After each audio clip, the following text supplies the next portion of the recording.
Welcome. If you want to block ads in your Motorola Moto G 5G Plus, for the first you have to go for the Play Store, tap on the search pool and type here Opera Mini. We are going to get this browser, and in a few moments I'm going to show you how easy you can block every ad when you are browsing the network. So let's go here, tap on the open, and right now we have to accept all of the permissions that pop up on our screen. So click continue, tap allow and continue, and right now click OK and tap on the icon of the Opera in the right corner, and right now you have to check if the ad blocking is turned on, like in my case.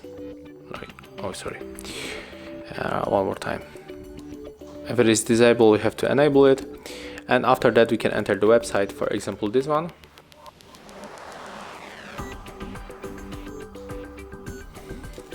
And as you can see right now, we get the notification that the first ads were blocked, and it's thanks to the partnership with the AdBlock Plus. So right now, when we click here, we can check how many ads were blocked, and when we scroll down, we cannot find any ads. So that's how it looks. Thank you guys for watching. Leave thumbs ups, comments, and subscribe to our channel.